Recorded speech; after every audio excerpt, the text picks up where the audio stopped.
All right, we'll go ahead, open it up for questions for James, and we can start. Looks like Robert Rosenthal's first in the queue. We'll go ahead, Robert. Hey, James, I just wanted to ask you about the game in Dublin, how much that factored into your decision to come back, and if COVID doesn't allow it to happen, how disappointing that might be. Yeah, obviously that was a factor in my decision, but with the current times and everything, especially over in Europe and the restrictions they have over there, I wouldn't be shocked or surprised if the game didn't go through. But just the chance of that happening was definitely it was a big factor in me coming back.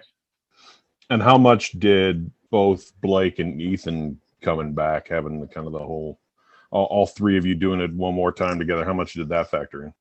Yeah, we've been talking about it for, we knew we had this option for most of the season, so we didn't want to talk about it too much because we wanted to focus on, the season at hand. But we talked about it and discussed internally what we thought was right and how we wanted to make sure everyone's decision was in their best interest. But ultimately we decided all of us coming back together would, there's goals we all want to accomplish, and we're all super excited to get back. Thanks. Appreciate it. James, when you reflect on this past season on an individual basis, how would you kind of evaluate your performances? I wasn't too happy with how the season went individually. Not to make excuses, I never really got into a full rhythm with COVID and cancellations. It was definitely a difficult season to handle. And I didn't get a lot of opportunities, honestly, for field goals. Half my field goals came in one game. So that also came into, it was a big decision, a big factor in me coming back, just the lack of, game reps. And a guaranteed year of football is something that, it's never really guaranteed, but the opportunity to come back and play football is something that I can get more stats out there and, perform better, and just more game time scenarios and situations and stuff like that. But yeah, for my performance, I wasn't too thrilled with it. Obviously there was highs, but there was kicks I went back, and that's why another reason why I came back. I want to do better for the team. So when you kind of look back on the season, I know you said you struggled with some things that you didn't want to. What are some things you're trying to kind of specifically focus on so you can better prepare yourself for the next level outside of just getting more game film? Yeah, I think mentally, I want to do better. My preparation for games and stuff like that. Kick better in difficult conditions. The Northwestern game, I struggled a little bit, and kicking in those conditions with wind and rain, that's a big factor when it comes to NFL teams looking at you. I didn't perform well from distance this year, from over 50. So I think I can focus a little more on that, since I didn't really focus on that too much this offseason. I focused more inside of 50. So finding that balance of focusing on every distance and giving, and not kind of mentally psyching myself out just because of a distance. But yeah, those are most of the things. Just consistency is the main key from everywhere on the field, whether you go out there for a 55-yarder at Northwestern or you go out there for, a 30-yarder against Nebraska. It's the same kick every time, and just trying to replicate that and simplify things upstairs and simplify my technique is something that I'm going to definitely work towards this offseason. Thanks, James. Appreciate it.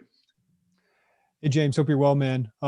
Just wondering, I saw Blake tweet out one more with the lads.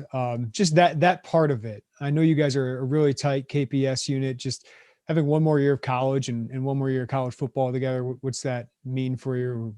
What do you think that'll be like? It's special. I've only really started for 2 years, so having 3 years of being a starter is special for me. But having all of us together, Blake's gonna be a 5-year starter, which I don't know what the stats are with that, but you never really see that. And then Ethan, he's gonna be 3 or 4 year starter also. So it's just having us all back together is super special, and we really feed off each other's energy really well.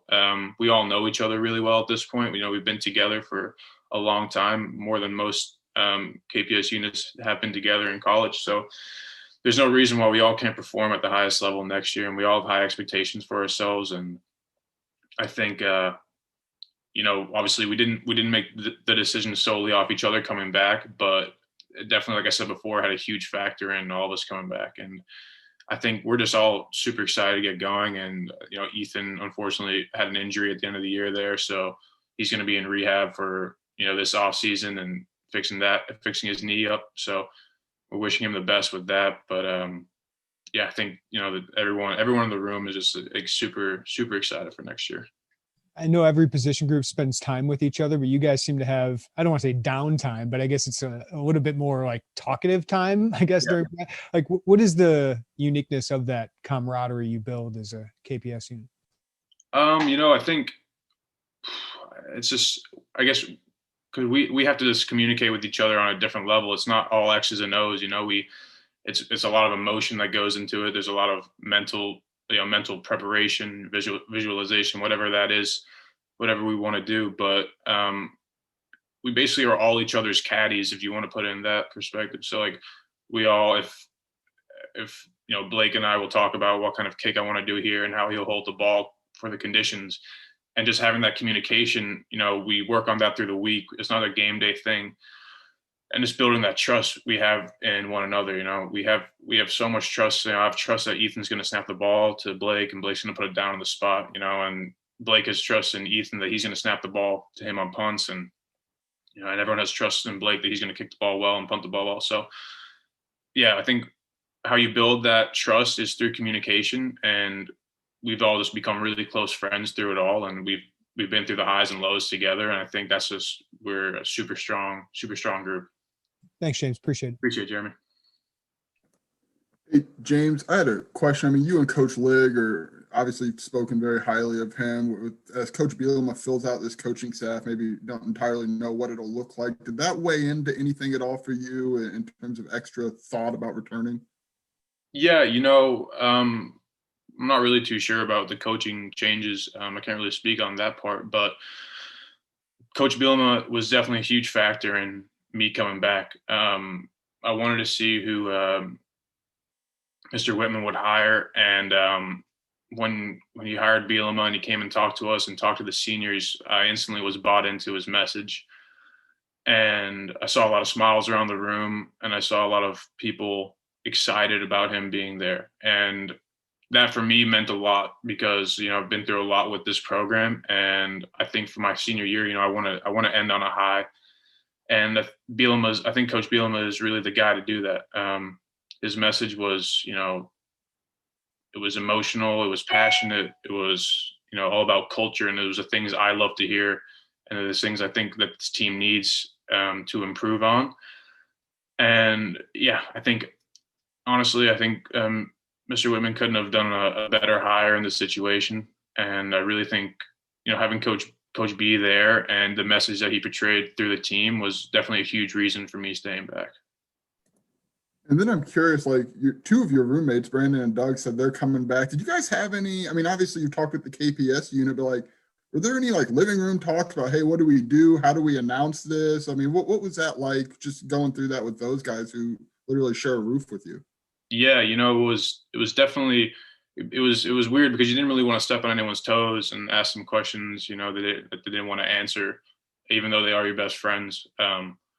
Because it was a situation where people were making decisions. There's multiple decisions that you had to make up in your mind. And Doug and Brandon obviously are great football players, have bright futures in the sport, and those decisions are probably hard for me because I feel for them age comes into an account if they want to go to the next level, and for me it's not so much of that, and injury prevention and all that. So their decision was definitely harder than mine, and I respect their decision a lot because it definitely wasn't easy. I know firsthand it wasn't easy for them to come to those decisions. But yeah, definitely, conversation was healthy for us. We wanted to get stuff off our chest and talk about the situation we were in and talk about the coaching hires and how we want to see the team. But I think ultimately it came down to, we love the university that we're at. We committed to the university. We didn't commit to a coaching staff initially, we want to see this. We want to see this team win. We care a lot about what goes on here, and we care a lot about the history. And definitely having Doug as my roommate, who grew up as an Illini fan and has become my best friend here. He's shown me the history of Illinois and shown me how much it means to him, and that's gone into me now. And I'm like super proud to be on this team and super proud to be part of this university. And it meant a little more to come back as a 6th year and kind of make sure that that message gets across to the entire team and that we can build a winning culture.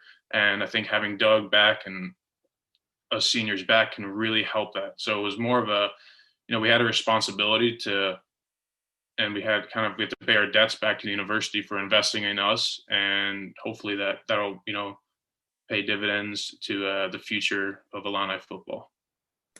Thanks, James. Appreciate it. Appreciate you. James, I want to ducktail off of Joey's question because it really seems like the answers that we've gotten from Doug and from Brandon we're just not satisfied with how this year ended. If this is our last year, if this were to be our last year in our career, how much did that play into your decision? And if I don't know if you can even answer this, but if the season had gone well, would you have been okay to walk away after 5 years and gone, I'm good with this? Or was that a main factor in, look, I just can't walk away after 2-6 and however this season ended? Yeah, it definitely was. We had high expectations for this year before the season. I think everyone did. So, it was definitely a disappointing year. And I think everyone knows that. And, obviously there were personal performances here and there that we did very well. But overall, from a team aspect, from a leadership aspect, I think people just weren't happy. And having this opportunity to come back and, really kind of right your wrongs in some ways of, culture, leadership, all that. I think that's an opportunity those guys couldn't really turn down. And we can right the ship here. We can really push this program in the right direction. And man, if the season went well and we all performed well, I would have been fine walking away and knowing that the team was in a better place now than it was when I first got here. But that wasn't the case. And, and it's also just another guaranteed year of football, and especially in my position, that it's never guaranteed in the next level. There's only 32 jobs out there. And the fact that I can go out there and play the game that I love one more time and hopefully and kind of prove myself one more time, that means the world to me. And I'm really grateful for the opportunity. Can I ask you about maybe something that doesn't really get talked about all that often, which is the academic side of this? Having a 6th year at the school, and what does that look like for you, and what is your plan for that? Yeah, of course. So I'm currently enrolled in the Masters of Management in the Geese College of Business, and I've laid it out so I'll graduate next fall. So it kind of works out pretty perfectly. I'll take classes this semester over summer, and then I'll only have 1 or 2 classes to take next fall, and then I'll be graduated, and then I'll leave campus after next season. So yeah, it works out great. Actually, there's a lot of silver linings in this, and you can look at those and take advantage of those. It's definitely, it's all good, all smooth right now. Thanks, James. Appreciate it. Have a good new year. Thanks, James. Thank you.